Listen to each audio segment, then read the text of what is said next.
بالله من الشيطان الرجيم. بسم الله الرحمن الرحيم. الحمد لله رب العالمين والعاقبة للمتقين.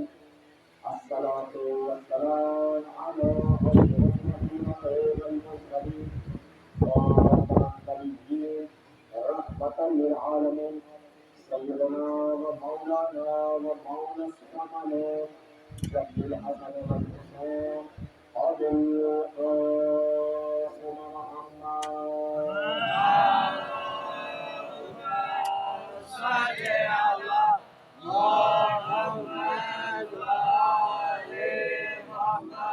وآل بيته الطيبين الطاهرين المعصومين المظلومين ولعنة الله على أعدائهم من يومنا هذا إلى قيام يوم الدين.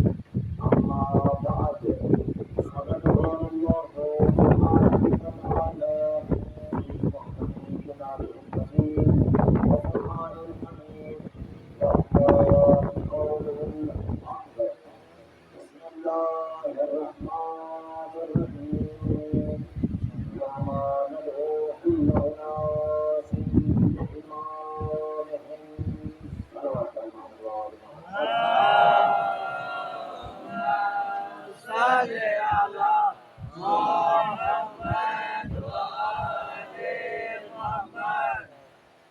بسم الله الرحمن الرحيم. الحمد لله الذي جعلنا من المتمسكين بولاية أمير المؤمنين علي بن أبي طالب.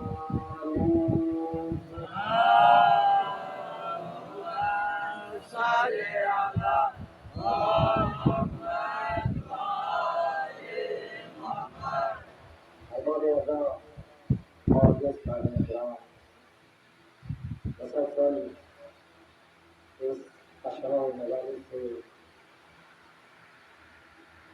پیش کرنے والی آیت کے درمیان لفظ جاری کرنے کا شرط حاصل کیا گیا ہے. قرآن مجید میں پروردگار ارشاد فرما رہا ہے کہ جب تمہیں بھڑکایا جائے، جب تمہیں واپس بلا لیا جائے اور جب میدان حشر سجا ہو جائے، انسانوں کے اعمال کے دائرے سے انسانوں کے سوال و جواب کی جا رہے ہیں. اس عالم میں جب ہر انسان کو پروردگار بلٹائے گا، یہ تو تنہا نہیں بلٹائے گا بلکہ دنیا میں جس نے جیسا امام بنایا ہوگا، جیسا پیر و مرشد بنایا ہوگا، جیسا رہنما بنایا ہوگا، اس کو اسی کے ساتھ ملایا جائے گا. لہذا قرآن اس مقام سے دعوت فکر دے رہا ہے کہ ہوشیار ہو جاؤ، ہوش کے ساتھ خدا کے نمائندے کو اپنانے کے لیے تیار ہو جائے. کہیں ایسا نہ ہو کہ شیطان تمہیں خدا کے نمائندے کی جگہ کسی اور کو اپنانے پر مجبور کر دے. لہذا جتنے نوجوان اس سوچیاگا سے جڑے ہوئے ہیں، میری عادت ہے کہ جب تک اس مکتب سے جڑنے والے ہر ایک نوجوان جو آل محمد کا ذکر سننے آتے ہیں ان تک تبرک فضائل اہل بیت نہ پہنچائیں، میں اس وقت تک مطمئن نہیں ہوتا کہ آل محمد کی کوئی ڈیوٹی ہے، کہ آل محمد کے چاہنے والوں تک کوئی پیغام نہ پہنچے تو زندگی کا کوئی مقصد نہیں. لہذا عقائد کا دفاع بہت ضروری ہے. میرے نوجوانوں، ہماری زندگیوں کا کوئی پتہ نہیں ہے. آج ہم ہیں، کل نہیں رہیں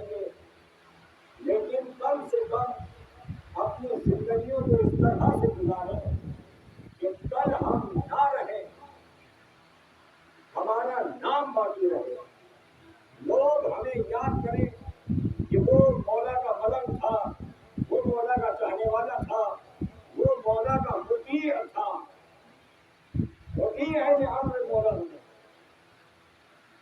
حکم مولا کے تابع بنے۔ کوئی ایک اداکار ایسا نہ ہو جو بے نمازی ہو۔ ہم پوری دنیا کو بڑے وسوخ سے کہتے ہیں اور الحمدللہ ہم مکتب آل محمد سے جڑنے والے ہمارے تو امام ہی وہی ہیں کہ جن کے القاب میں سید الساجدین آئے، امام زین العابدین ہوں، تو ہم ان اماموں کے ماننے والے ہیں کہ جو الہی امام ہیں، جو الہی پیشوا ہیں۔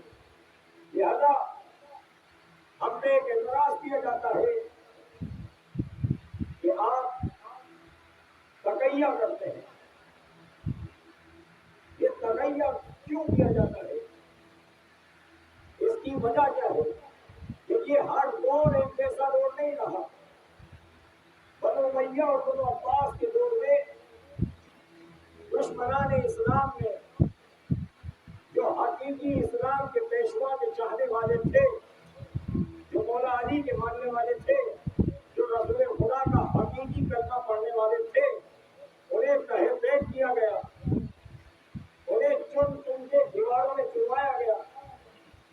لہٰذا اس وقت اپنے آپ کو اور اپنے عقیدے کو محفوظ کرنا تھا، عزاداری بھی کرنی تھی، ذکر آل محمد بھی کرنا تھا، اور خود کو سیف بھی کرنا تھا، محفوظ بھی کرنا تھا۔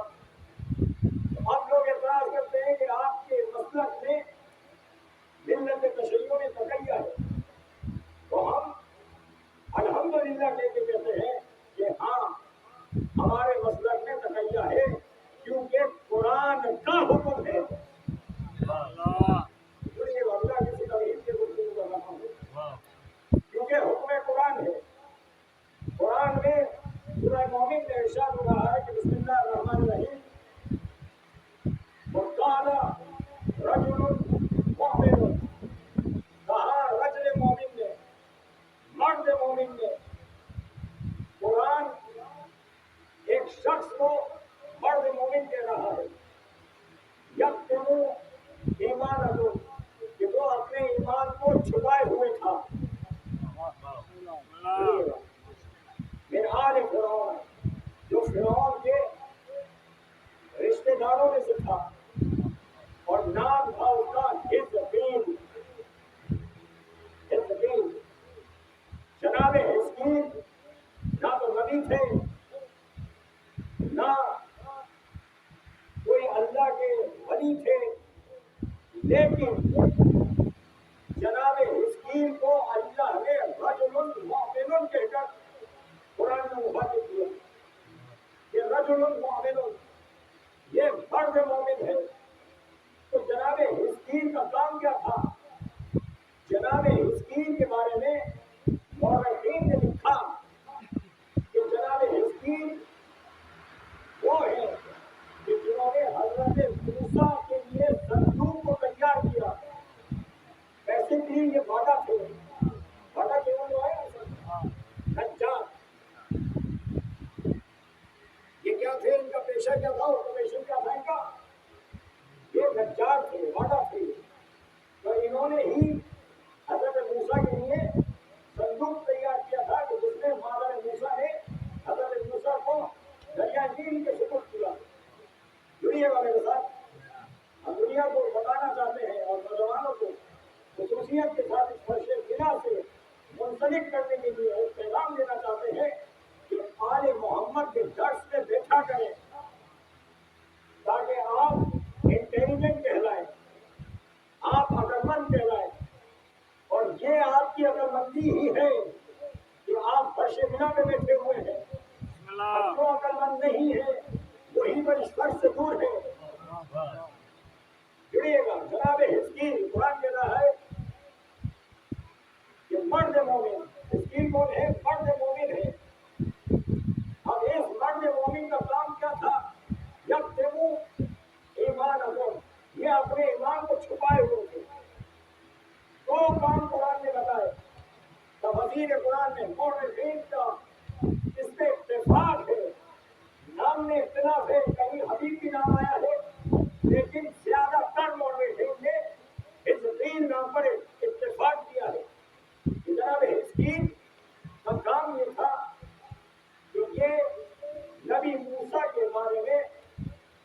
تھی، حضرت موسیٰ کے بارے میں سازشیں ہوتی تھی، تو جناب حزقیل جا کے حضرت موسیٰ کو آگاہ کیا کرتے تھے کہ آپ کے بارے میں یہ سازشیں ہو رہی ہیں، حضرت موسیٰ کی مدد کیا کرتے تھے، لیکن ظاہری طور پر اعلان اسلام نہیں کیا تھا، اعلان نہیں کیا تھا، چھپایا ہوا تھا ایمان، جانتے تھے کہ جو موسیٰ کی شریعت ہے وہی سے شریعت صحیح ہے، موسیٰ کی شریعت میں تھے، لیکن اپنے ایمان کو چھپائے ہوئے تھے۔ اب جو ایمان کو چھپائے اسی کو عربی میں کہتے ہیں تقیہ، کسی مصلحت کی بنا پر کسی وجہ سے اگر کوئی اپنے ایمان کو چھپائے تو اسے کہا جاتا ہے تقیہ۔ اب اگر قرآن نے جناب حزقیل نے تقیہ کیا تو اللہ نے انہیں مرد مومن کہہ کر پکارا، تو یہاں سے پتہ چلا تقیہ وہی کرے گا جو مرد ہوگا، مومن ہوگا۔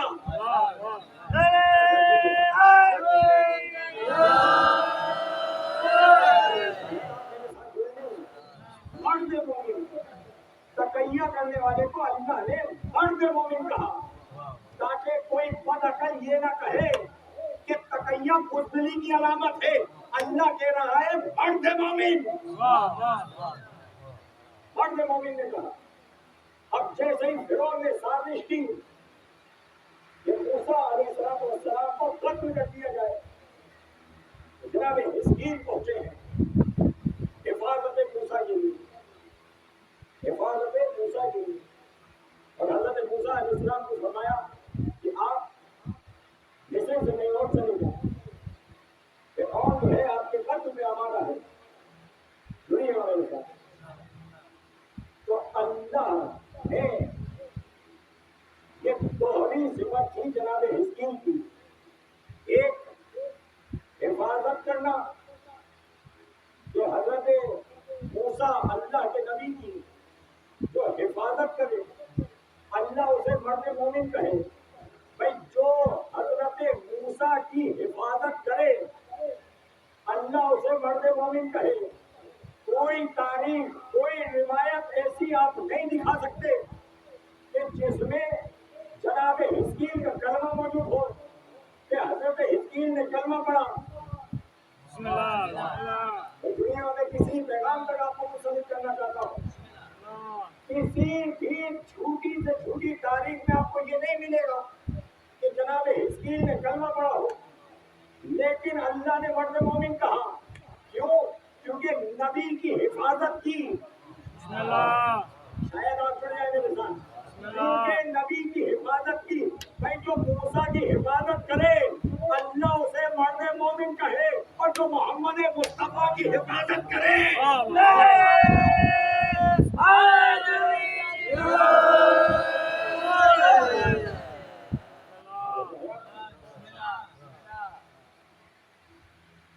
جناب ابو طالب کے ایمان کی دلیل کیا مانتے ہیں؟ لیکن کلمہ نہیں پڑھا،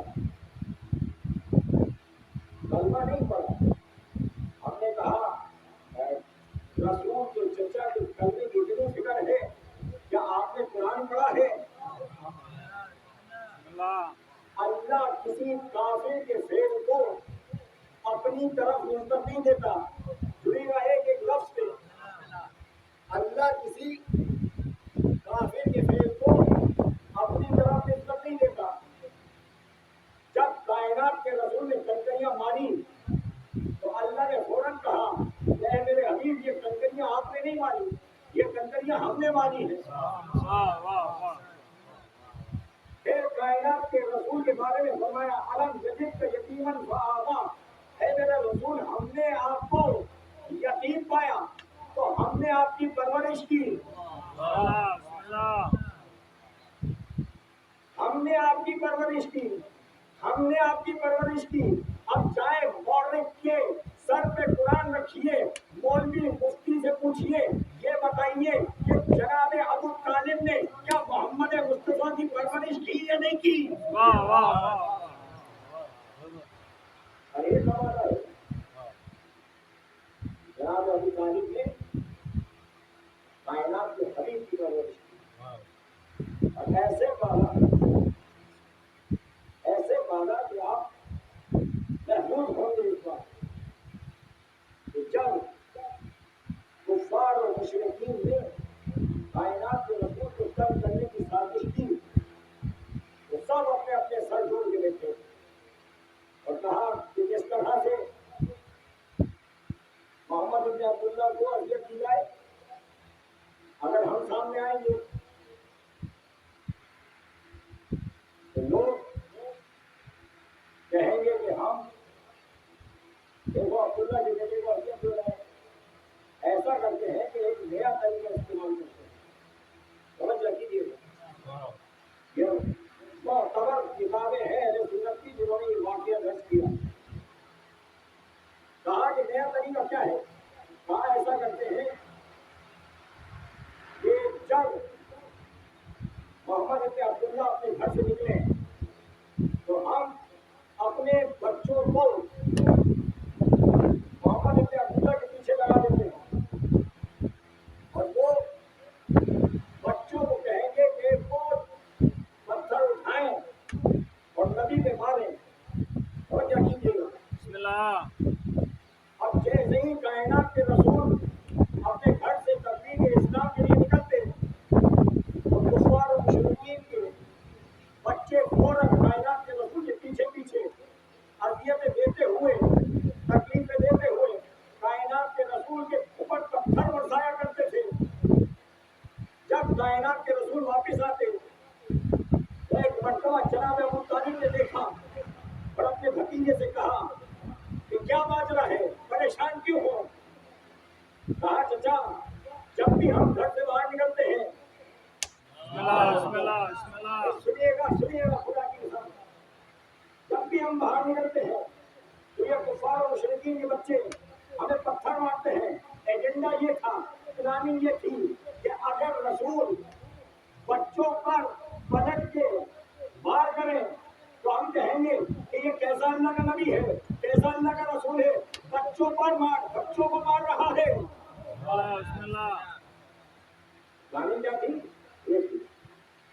جیسے ہی جناب ابو طالب نے سنا تو فرمایا کہ بھتیجے آپ گھبرائیں نہیں, کل سے آپ کے ساتھ بھی ایک بچہ جائے گا. کل سے آپ کے ساتھ بھی ایک بچہ جائے گا. اب جیسے ہی کائنات کے رسول اسلام کا پیغام دینے کے لیے گھر سے باہر نکلے ابو طالب کا فرزند جناب امیر مولائے غدیر رسول خدا کے آگے آگے جیسے جیسے کوئی پتھر مارتا مولا اس پتھر کو روکتے اور روک کے اس کو پلٹا دیتے اور ایسے پتھر پلٹاتے کہ جس کے ہاتھ میں لگتا ہاتھ ٹوٹ جاتا, پیر میں لگتا پیر ٹوٹ جاتا. مولا دو روایتیں ہیں. ایک روایت ہے مولا چھوٹے چھوٹے پتھر مارتے, دوسری روایت سنا اور زیادہ محسوس ہوں گے مولا کھلنے کھاتے جاتے گٹھلیاں جمع کرتے رہتے. جیسے پتھر آتا مولا گٹھلی اٹھاتے اور پھینک کے مارتے. جس بچے نے مارا ہوتا تھا, جس ہاتھ سے مارا ہوتا تھا, کسی کا سر پھٹا, کسی کا پیر پھٹا, کسی کا ہاتھ پھٹا. اب یہ سارے پھٹے پھٹائے بچے اپنے اپنے گھروں میں گئے. دیکھا کہ کیا ماجرا ہوا. کہا کہ ابو طالب کا فرزند, ابو طالب کا بیٹا, اس نے ہمارا یہ حال کیا ہے, اس نے ہمارا یہ حال کیا ہے. تو اب ٹیلی ویژن پہ بیٹھ کے ایک مفتی نے اس واقعے پہ اعتراض کیا. بولا یہ کیسے ممکن ہے کہ علی گٹھلی مارے ہاتھ ٹوٹ جائے,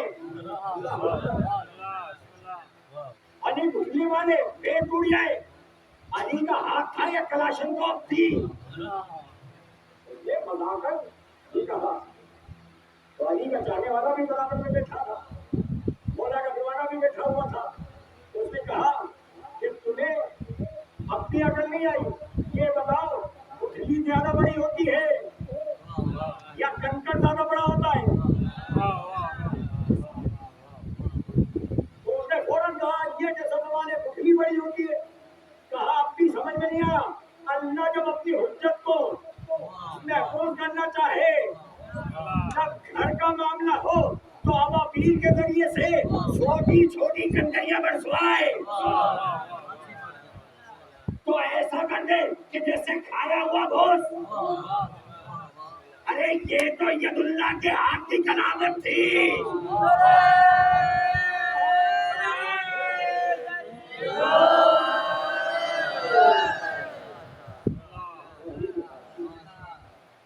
یہ دادا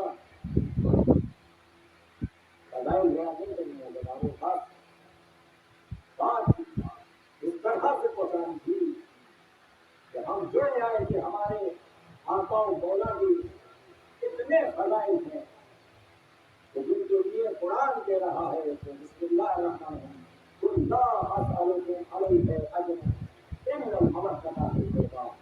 اگر جن کی مودت کو قرآن میں واجب قرار دیا گیا ہے تو ان پر اتنے مسائل کھائے گئے کہ زہرا کا نام دشت بلا میں کبھی اور محمد کی جنازہ لاتا ہوا دکھائی دیا. ہاں ادارو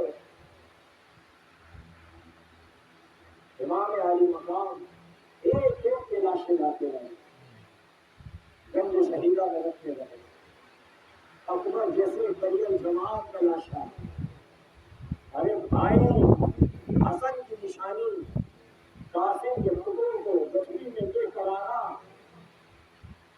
اور پھر کربلا کے کندھے مجاہد چشمہ ہے علی اصغر کے حلوق میں اس طرح سے تیر کا پیغام دوڑا کی روایت دیتی ہے کہ فن کرب سلیم ید عبید کہ علی اصغر کے حلق میں ایسا تیر بے وس ہوا کہ بچہ باپ کے ہاتھوں میں منخرط ہو گیا. ہاں ذرا تاریخ مکتب کہتی ہے کہ آج شب عاشور ہے، رمضان کی رات جب ڈھل جائے گی اور سورج نمودار ہوگا، حسین کے اصحاب اپنی جان نثار کر رہے ہوں گے، حسین کی آغوش میں پالے ہوئے اپنی جان نثار کر رہے ہوں گے. اور ایک وقت وہ آئے گا کہ عصر عاشور میرا مولا ایک استغاثہ بلند کرے گا کہ حل من ناصر ینصرنا، حل من مغیث یغیثنا. آقا بس حسین خیمے سے رخصت ہو رہے ہیں. زہرا کا لال ایک مرتبہ سلام کرتا ہے، یا زینب یا کلثوم یا ام رومان یا ام فرمان یا سہینا علیکن منک السلام. ارے حسین کا آخری سلام قبول کیجیے. اور شور گری اپنے تھوڑا مجلس تمام ہو گئی ہے. زہرا کے لال کو رونے کے لیے پرسہ دینے کے لیے حاضر ہوئے ہیں نا. خدا کی قسم نہ کریے گا، زندگی کا کچھ پتہ نہیں کہ کب زندگی کی روش ہمارے جسموں کو خاک کی طرف معاملت کرتی ہوئی دکھائی دے.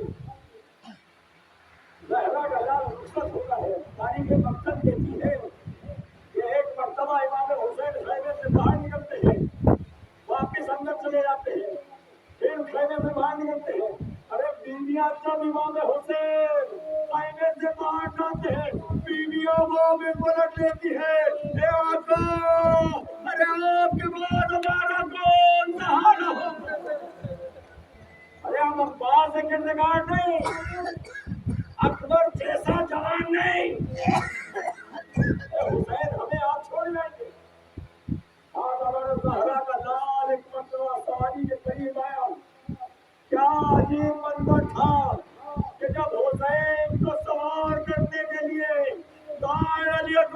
کرتے تھے، ارے بولے غازی ہوا کرتے تھے، حسین اپنی غربت پہ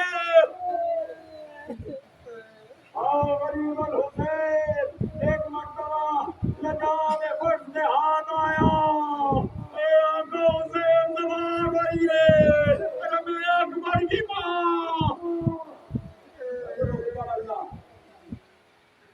دوسری طرف لجام خوش سے ہاتھ آیا، فرمایا آقا حسین سوار ہوئیے، میں قاسم کی ماں ہم کو سوار کروں۔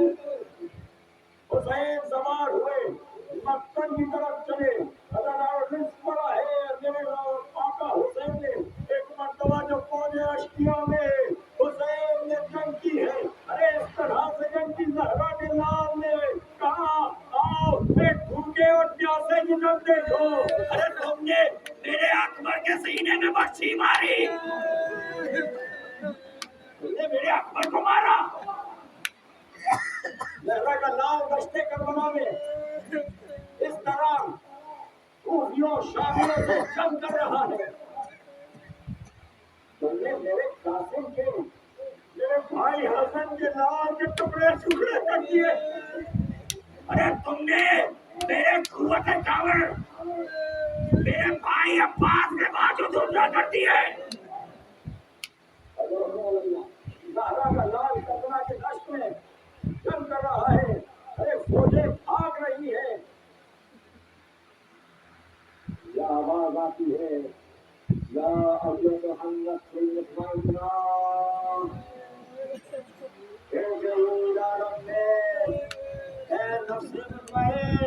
اپنے رب کی طرف بنا جا۔ ہزاروں حسین غریب نے ایک مرتبہ تلوار کو نیام میں رکھا، ارے بھاگی ہوئی فوجیں ڈری ہوئی فوجیں ایک مرتبہ زہرا کے لال کے قریب آتی تھی پھر دور جاتی تھی، جس کے ہاتھ میں جو آتا اجر رسالت کے لیے زہرا کے لال پر کی برسات میں یہ تو برچھیوں میں برچھیاں پھینکی گئی،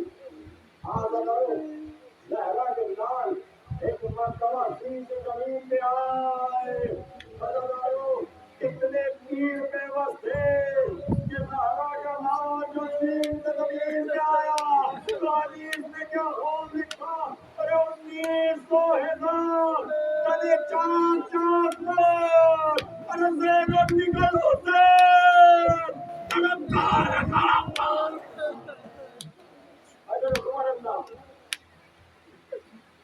زہرا کا لال زمین سے زمین پہ آیا، اتنے تیر جس میں اثر رہے، تاریخ کہتی ہے کہ زہرا کے لال کے جس میں اثر تیروں کا مولد تھا، ارے جب آقا حسین نے زمین کی طرف دیکھا، کیا دیکھا کہ دکھیاری ماں اپنے سفید بالوں سے مقتل حسین گزار کر کے دے رہی ہے، اے حسین اے میرے لال، ارے چکیا پیس کے تجھے میرے لال تمہیں چکیا پیس کے بالا، آجا میرے لال میری آگوش میں آجا، ہزاروں صدا بلند ہوئے، حسین نے گھر سے جدا کر دیا جائے، شبر ملون لعین زہرا کے لال کے قریب آیا، اس سینے پہ سوار ہوا کہ جس سینے کا بوسہ کا ہدایت کے رسول کیا کرتے تھے، ایک مرتبہ خنجر نکالا، ارے بستے کشتے کو انداز زہرا کے لال کو سرکن سے جدا کیا، 13 ضربوں سے